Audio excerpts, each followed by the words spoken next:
Welcome to my channel, where we talk about living simply, joyfully, and with purpose. Today we're diving into one of my favorite topics, crafting and DIY projects. Many of us grew up making things with our hands, sewing clothes, building small wooden shelves, or crocheting warm blankets for loved ones. But as time passes, our crafting spaces often turn into cluttered corners, filled with unfinished projects and forgotten materials. That's where simplicity can make all the difference. Minimalist crafting doesn't mean giving up what you love. It means rediscovering the joy of creating without the burden of excess. It's about focusing on projects that bring happiness, not stress. And when you simplify, you often find your creativity becomes even more alive. I used to have a whole room filled with yarn, paint, and tools, most of which I hadn't touched in years. Every time I walked into that room, instead of feeling inspired, I felt overwhelmed. I realized I was holding on to those things out of habit, not love. One day I decided to choose just a few materials that truly made me happy. I donated the rest to a local senior center where others could use them. The result was surprising. My creativity didn't fade. It flourished. With fewer distractions, I began finishing projects faster and with more care. Simplicity became the secret ingredient to my satisfaction. When we talk about minimalism for seniors, it's not about deprivation. It's about intention. Crafting becomes more enjoyable when every material and tool has a clear purpose. Instead of filling drawers with countless colors of thread, keep only your favorites. Instead of dozens of paintbrushes, maybe 2 or 3 good ones are all you need.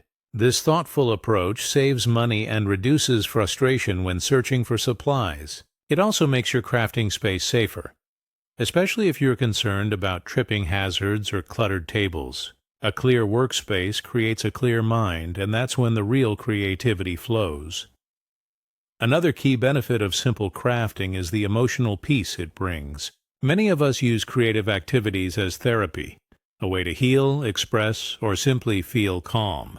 But when our workspace is chaotic, it can have the opposite effect. By simplifying your setup, crafting becomes meditative again. You can hear your thoughts, enjoy the process, and lose yourself in the rhythm of creation. It's not about the final product, but about how you feel while making it. A minimalist approach helps turn crafting into a spiritual practice of mindfulness and gratitude. One practical tip is to start each project with a clear goal. Ask yourself, why do I want to make this? Is it for joy, for someone I love, or to learn something new? When your reason is clear, you avoid the temptation to start too many projects at once. This keeps your energy focused and your mind peaceful. I now keep just one small basket of materials for whatever I'm currently working on. When I finish, I tidy up before starting the next one. It's a rhythm that keeps both my space and spirit balanced. Another idea I've embraced is repurposing instead of buying. Seniors often have decades of household items that can be transformed into art. Old shirts can become quilt squares. Glass jars can turn into candle holders. Even scrap wood can become photo frames. These simple transformations not only save money but also breathe new life into memories. You don't have to spend to create, you can simply reimagine what's already around you. This mindset brings both creativity and contentment. I also love the idea of crafting with purpose. That means making things that genuinely serve your life or someone else's. For example, I knit small blankets for a local shelter and sew simple cloth bags to replace plastic ones. These acts of creation give deeper meaning to what I make. It reminds me that crafting isn't just about keeping busy, it's about giving. Minimalism sharpens that focus, making your creativity a gift of love rather than just another hobby. Now, let's talk about space. If you have a crafting corner or table, keep it small and clean. Store supplies in clear containers, so you can see exactly what you have. Label everything, and most importantly, commit to keeping that area clutter-free. A neat environment invites you to create more often, while clutter tends to discourage you. You'll notice how much lighter and calmer you feel each time you sit down to make something.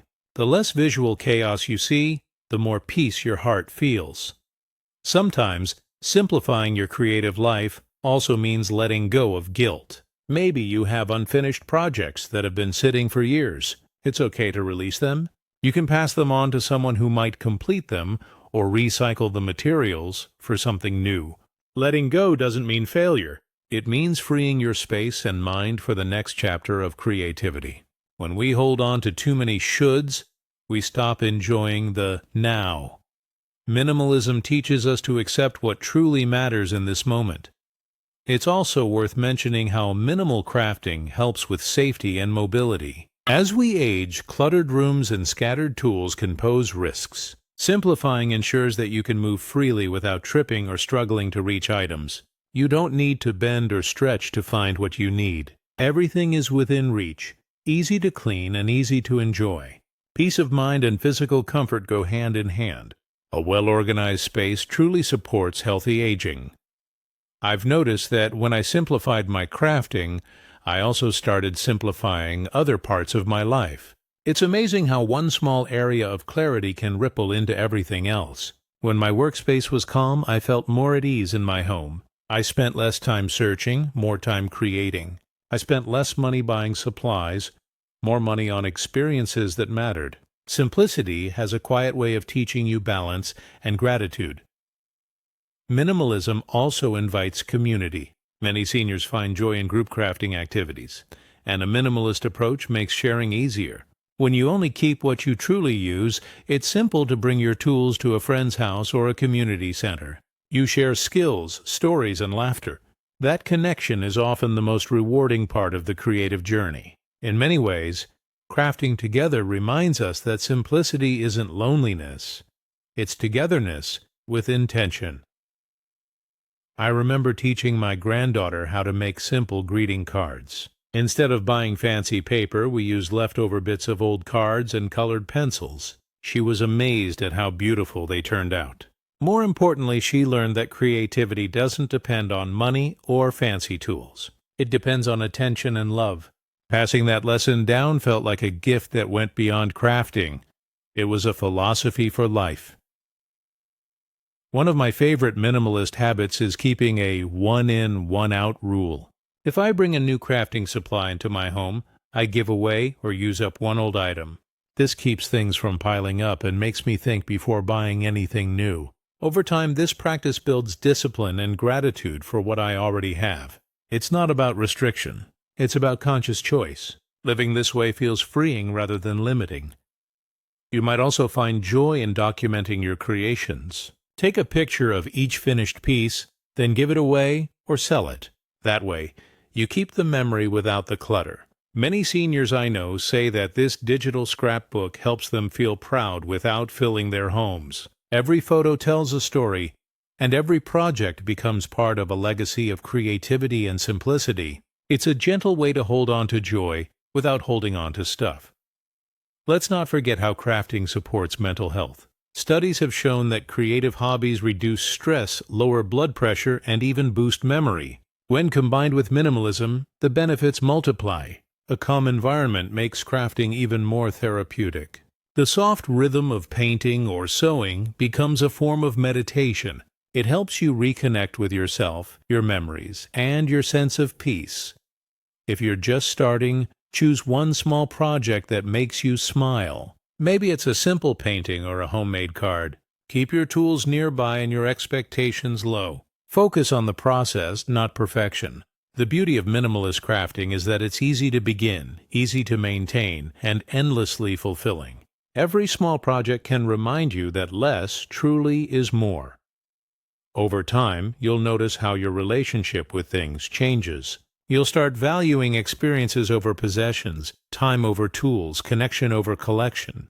Crafting becomes not just a pastime, but a philosophy, one that reflects the simplicity, grace, and wisdom of aging well. Through mindful creation, you can find both beauty and balance. That's the quiet magic of minimalism. So as you pick up your brush, your yarn, or your scissors, remember, crafting made simple is crafting made joyful. You don't need a room full of materials to express your heart. You just need the willingness to begin with what you have and love what you make. Every stitch, every brush stroke, every handmade item can be a gentle act of peace. As you continue exploring this path of simple creativity, remember that every project you make is also a reflection of your life's wisdom. You've spent decades learning patience, resourcefulness, and care, qualities that no machine or modern shortcut can replace. When you bring that quiet wisdom into your art, every handmade item becomes a story of love, resilience, and experience. That's what makes senior creativity so. Thanks for watching, and I hope this video inspires you to create with simplicity and joy. If you enjoyed this, please subscribe for more stories and tips about minimalism for seniors. Together we can find beauty not in having more, but in cherishing what truly matters. Until next time, keep things simple and let your creativity shine with clarity and peace.